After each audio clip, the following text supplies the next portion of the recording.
नमस्कार। तारीख है 3 नवंबर 2025 और चलिए देखते हैं आज के वो कौन से ज़रूरी करंट अफेयर्स हैं जो आपकी एग्ज़ाम की तैयारी में बहुत काम आने वाले हैं। आइए एक-एक करके हर खास खबर को समझते हैं। तो सवाल यही है कि ये जो खबरें हैं, क्या ये सिर्फ आज की हैं या फिर ये हमें हमारे आने वाले कल की एक तस्वीर दिखा रही हैं? चलिए इसी सवाल के साथ आज की खबरों की गहराई में उतरते हैं। तो सबसे पहले बात करते हैं संकट और समाधान की। मतलब एक तरफ तो वो बड़ी बड़ी चुनौतियां हैं जो हमारे सामने खड़ी हैं, और दूसरी तरफ विज्ञान के वो जवाब जो हमें उम्मीद देते हैं। शुरुआत एक ऐसे आंकड़े से करते हैं जो आपको सच में सोचने पर मजबूर कर देगा। लैंसेट की एक ताज़ा रिपोर्ट बताती है कि 2022 में सिर्फ एक साल में भारत में 17 लाख लोगों की मौत PM 2.5 पॉल्यूशन की वजह से हुई। सोचिए, ये सिर्फ एक नंबर नहीं है, ये एक बहुत बड़ी, बहुत गंभीर चेतावनी है। और देखिए, ये संकट सिर्फ हमारी सेहत तक ही सीमित नहीं है। इसका असर तो हमारी जेब से लेकर हमारे काम तक पे पड़ रहा है। देश की GDP को 9.5% का जबरदस्त नुकसान हुआ। फॉसिल फ्यूल्स की वजह से 7.5 लाख से ज्यादा मौतें हुईं। और जो गर्मी बढ़ रही है ना, उसकी वजह से 247 अरब काम के घंटे बर्बाद हो गए। और तो और डेंगू जैसी बीमारियां भी पहले से दोगुनी तेजी से फैल रही हैं। लेकिन जैसा हमने कहा था, हर अंधेरी सुरंग के आखिर में रोशनी की एक किरण होती है। तो अब समस्या से हटकर समाधान की तरफ बढ़ते हैं, जहां साइंस एक हीरो की तरह सामने आ रहा है। और ये देखिए, विज्ञान का एक जीता जागता चमत्कार। DTU के साइंटिस्ट्स ने लैब में एक ऐसा एंटीवेनम तैयार कर लिया है जिसके लिए अब हमें जानवरों पर निर्भर रहने की जरूरत नहीं पड़ेगी। ये एक बहुत बड़ी कामयाबी है जो हर साल सांप के काटने से होने वाली 1.5 लाख मौतों को रोकने में हमारी मदद कर सकती है। कमाल है। चलिए अब जरा अपनी दूसरी थीम पर चलते हैं, अर्थव्यवस्था और आविष्कार।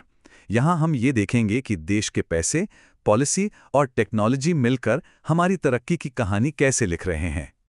तो बात करते हैं इकोनॉमी की। RBI ने रेपो रेट को 6.25% पर ही बनाए रखा है। अब इसका सीधा सा मतलब ये है कि आपकी लोन की EMI बढ़ने के चांसेस कम हैं और मार्केट में एक तरह की स्टेबिलिटी, एक स्थिरता बनी रहेगी।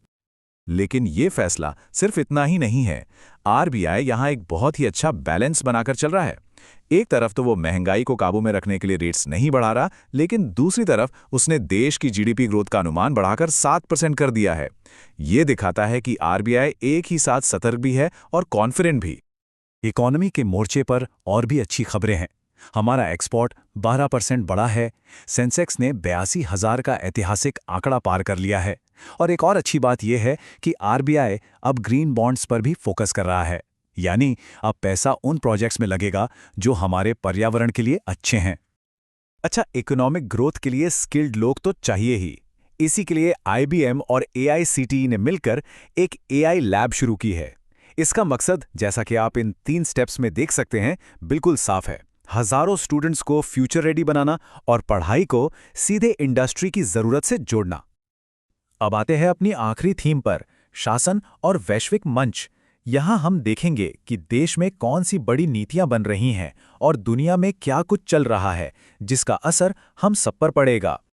और अंतर्राष्ट्रीय मंच पर आज की जो सबसे बड़ी खबर है वो अमेरिका से आई है। कमला हैरिस ने चुनाव जीतकर इतिहास रच दिया है। वो अब अमेरिका की पहली महिला राष्ट्रपति बन गई हैं।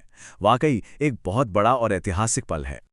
इसी बीच देश और दुनिया में कुछ और भी अहम फैसले हुए हैं।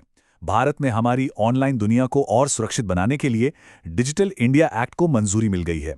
वहीं दिल्ली ने पॉल्यूशन से लड़ने के लिए GRAP 4 जैसे कड़े नियम लागू कर दिए हैं। और ग्लोबल लेवल पर बात करें तो यूनाइटेड नेशंस ने गाजा में शांति के लिए एक नया प्रस्ताव पास किया है। एक और बड़ी इंटरनेशनल खबर है अमेरिका और चीन के ट्रेड को लेकर। ऐसा लग रहा है कि दोनों देशों ने अपने ट्रेड वॉर पर 1 साल का ब्रेक लगाने का फैसला किया है। चीन ने कुछ जरूरी मिनरल्स के एक्सपोर्ट पर लगी रोक हटा दी है, तो वहीं अमेरिका ने भी चीनी सामान पर लगने वाले टैक्स को कम कर दिया है। तो आज हमने पर्यावरण, अर्थव्यवस्था और वैश्विक राजनीति, इन सभी से जुड़ी कई बड़ी खबरों पर बात की। अब इन सारी बातों को जोड़कर एक बड़े सवाल पर सोचने का वक्त है। तो आज का बड़ा सवाल यही है कि 2025 में भारत की तरक्की का रास्ता आखिर कौन तय करेगा? क्या ये हमारी टेक्नोलॉजी होगी, या पर्यावरण को लेकर हमारी चिंता, या फिर हमारे राजनीतिक फैसले? क्या इनमें से कोई एक ज्यादा ताकतवर है, या फिर असली रास्ता इन तीनों के बीच एक सही संतुलन बनाने में छिपा है? इस पर जरूर सोचिएगा। अगले विश्लेषण में फिर मिलेंगे। धन्यवाद।